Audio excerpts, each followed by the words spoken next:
The multiple platform, old moldy tools trick, and basically I am sharing with you a tool that saved my bacon this year. It's really old, you probably heard of it. It's called Snagit. And what Snagit does is basically get screenshots. Or so I thought, until I had a situation working as a consultant, leading a test project, and this project said they were a hosted solution, and by hosted, they meant you have a thin client you install on your computer, and they call it a, quote, smart client, or a, quote, thin client, and we like to call it the dumb client or the chubby client while testing it. Yeah, it was kind of sad to the client. So it was a partially hosted application, some of it online, and it was made by a third party who didn't want us to have any database access. So we were challenged with having a lot of data and no access to get that data except for through the UI. And I'm going to show you just how this tool helped us. And I learned today, and I was going to show you why it's very lucky this company was a Windows-only shop. Because I have this application for you on the Mac, and it's wildly different and doesn't even include the feature that we used. So one thing I would suggest is considering the platforms you need to cover. First, and a little bit more about considering your environment, I wanted to talk about, a couple days ago on Twitter, a developer asked me, how should I learn about testing? I want to test my code better. And I was really called out by a lot of community members because I recommended testing computer software. And I said I consider it the Bible. And Michael Bolton said, that's a very old book. Even Kim doesn't recommend it anymore. It talks about things like test cases. It talks about how it should be predefined, expected results.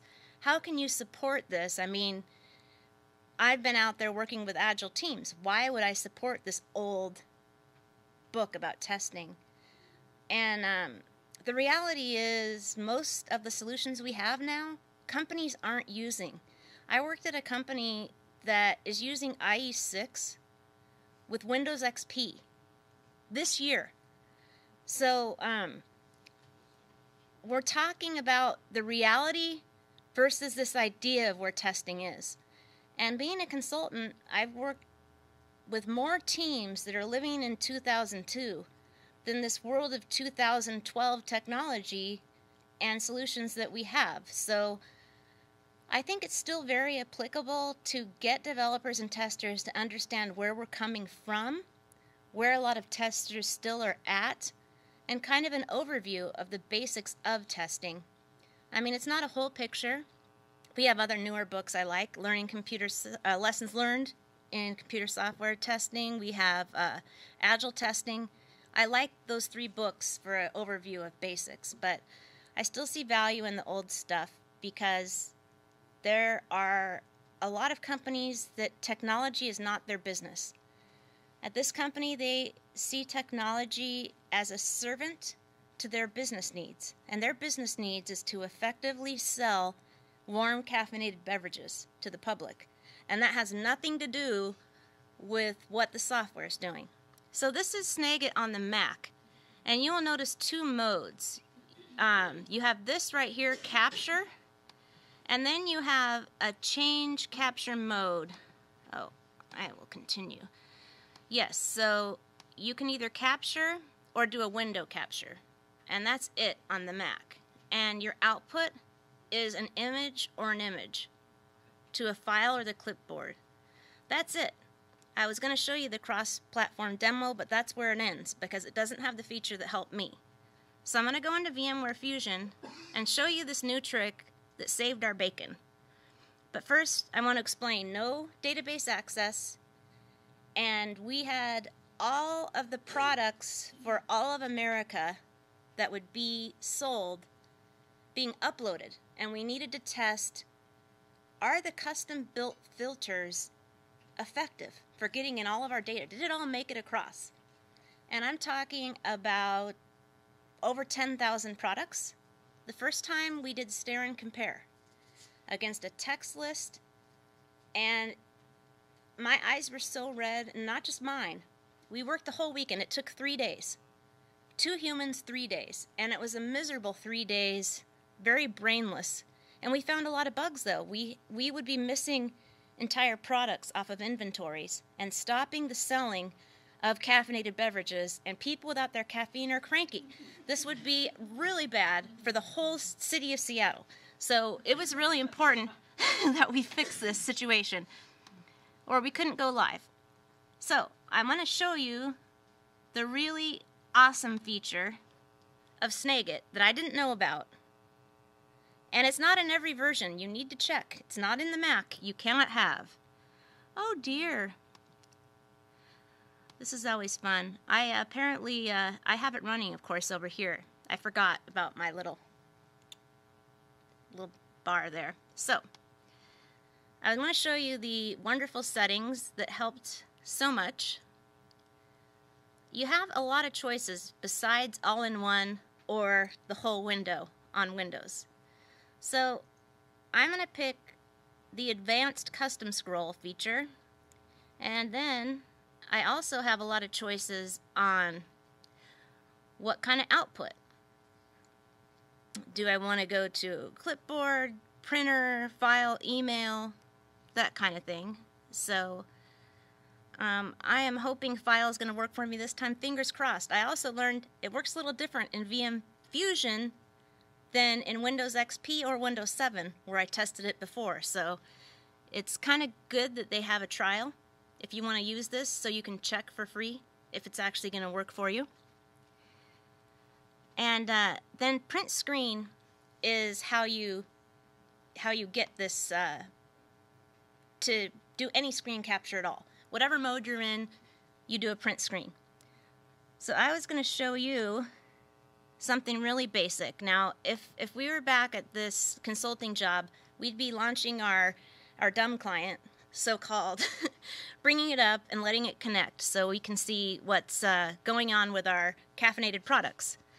But just so I can get something to show you, I'm going to go to Twitter and explain like how I would use it if I wanted to get the Twitter. Oh, darn me. Ha ha. Always have to make sure it can't connect on its own.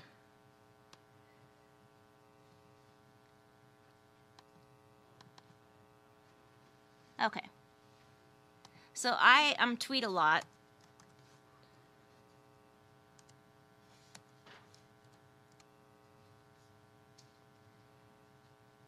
Please pick me. Okay.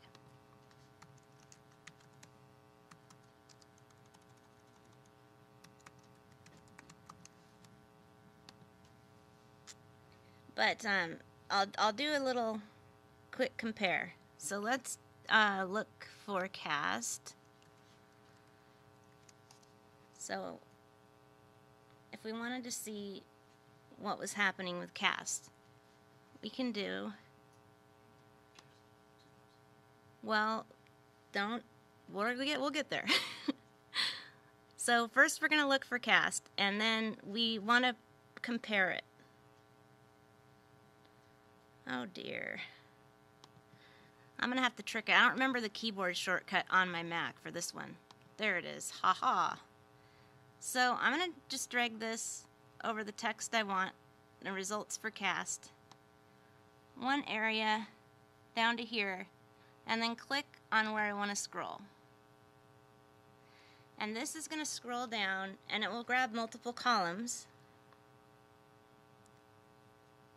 And this got over 9,000 database entries of product types for me out of the client.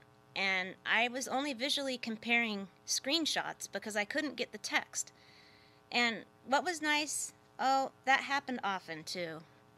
So it has problems sometimes, but as you can see, this is text. So all I would do when this happened is use a workaround. So I would go down and I would see, okay, AFC Beast Xander is my last one that I have here. So I'm going to save this as a part 1 cast list, just so I don't lose it. I think it's set to... So here's AFC Beast, right? And I have a little bit more to get, so I'm just going to grab this from the top, capture the text again, and this is really easier if it's just a straight Windows setup. You can do the keyboard shortcut. So I'm going to pick there, and I'm going to click this button for the scroll bar and let it finish. And I can have it go to a file and see it grab from AFC Beast down. So I can save this as part 2.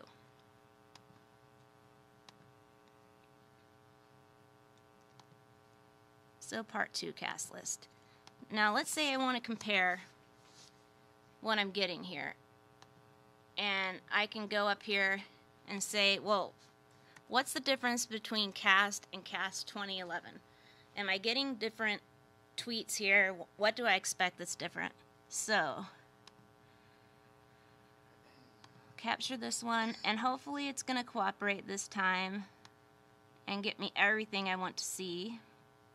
And results vary. I got a little bit better as time went on, where I could get more and more with my exacting mouse. And I'm not sure why. Sometimes it gets all the text, other times it doesn't. It's not perfect, but it saved us so much time. It saved us literally, the 2 of us got this done in a few hours when it took us 3 days the time before. Just by being able to grab the fact that it's text. And what we would do with it is just go into Excel and do sorting, so we could see a 1-to-1 compare of when they differed, and we could report bugs very fast that way.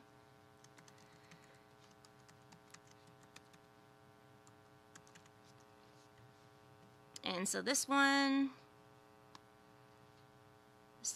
ends with Lynn McKee, 50 minutes. So I want to go after that.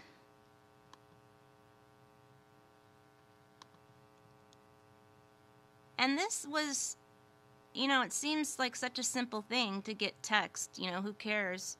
But I didn't find any other tools that would let me scroll and give me across everything. That was a really bad one. We'll try again. Ha. No to you.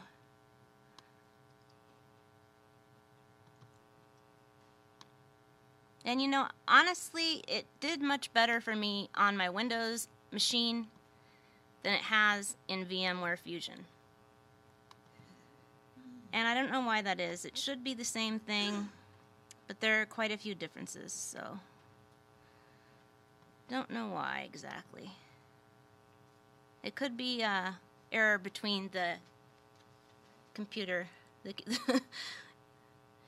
user error. So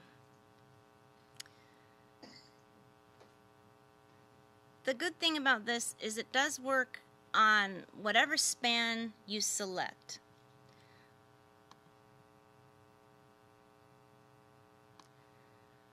Okay, Adam's the last one. I have almost all of them, but not quite.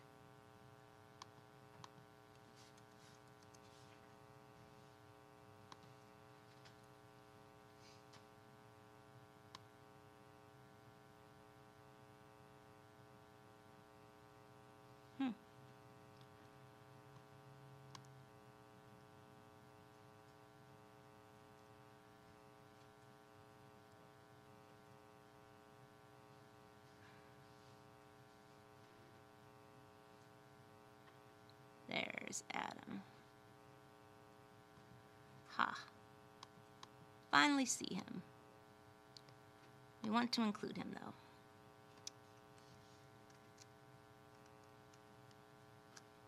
Oh dear. So, be the last time.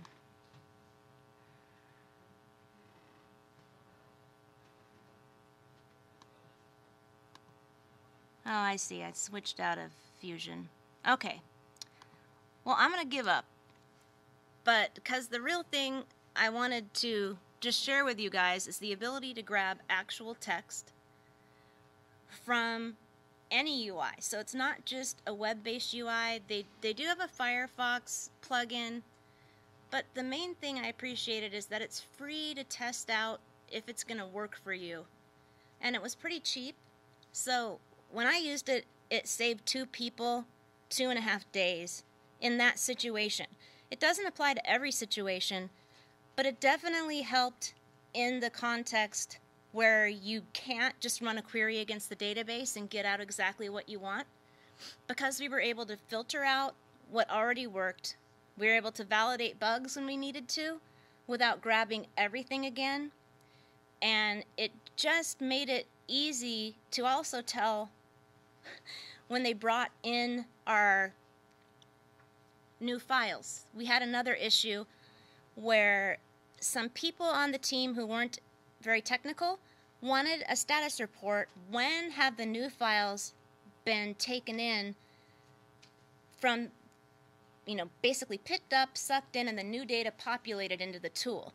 It really wasn't an automated process yet, and they didn't tell us whether it failed or succeeded, the new files, this third-party company. They hadn't made the error reporting yet, so we needed to look in the tool, and what we could do is find a new item or a new product, go in real quickly, and find out if it was there by pulling out the text and doing a search, because we only had what appeared to be an image with the text before. And that was really a big help. And then the other tool, which you guys might be really familiar with, is just Process Explorer. And what we've been able to do with this tool was a few things.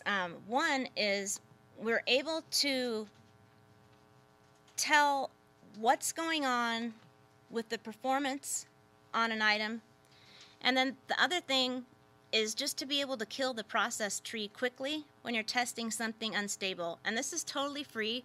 It's just a Windows tool. And we were able to use that to save us some time in troubleshooting, knowing what was hung. Okay, that's all I have for now. My other thing I would recommend is Twitter has been absolutely fantastic when I've been stuck with a problem I don't know how to solve. Somebody on my team who was a business analyst knew about this feature to grab the text and snag it. And they're the one that helped me. Going through my old paperwork on a class I took with James Bach reminded me to download Process Explorer. I found in exporting some of the data from it, I found some errors I didn't know about. We were able to find bugs by triggering those errors. So if you're stuck, just a couple ideas, ask on Twitter, ask your friends that aren't testers, describe the problem clearly and see what you come up with. A lot of us are able to help you with tools that are free or free to try that might save you time, and it's usually free to learn it and find out what it does, which is cool. So that's all I have. Great. Open season. Anybody? I would love to hear about any tools that have helped you, or yes. So, not as powerful as Snagit, but obviously Windows 7 has basically Snippet built in. Yeah. And if you have, which is not free, I think it's called OneNote, which is part of the Office product. Yes. If you paste that into OneNote, you can then do text recognition on it. Oh. And text in the image. And what I've done is, like, there'd be a slide presentation somebody's doing a webinar on that I can just take each slide, stick it in there, and turn it into text. Awesome. I would also mention that the full version of Adobe Acrobat does that on PDFs. It has saved my bacon a few times with someone's scanned tax paperwork that I did not want to retype. So yeah, that's great. So basically in Windows 2007 there is what was it called? I'm sorry. Can you tell me again? Oh, it's called, well, the Snippet is built in. It's a free Yeah. utility that... So Snippet with OneNote. Yes, And OneNote, yeah. And then you can right-click and say, get me text. Awesome. You can get text. There's text recognition in it. And that's also with Adobe Acrobat Pro if you have a PDF file. It can't get anything, but if you have the image rasters only, it can read most of that in text. So those are some things that have saved us time. Anyone else a time-saving app for me to try? Because I'm going to get in some bad situations this year. I'm testing at some odd contexts, and I'm learning a lot. And there's some challenges out there I'm sure I haven't hit. Yes? Have you used Beyond Compare or any of its ilk yet? It'll take 2 flat files. Absolutely. Love it. Use that at my last assignment. That's Beyond Compare.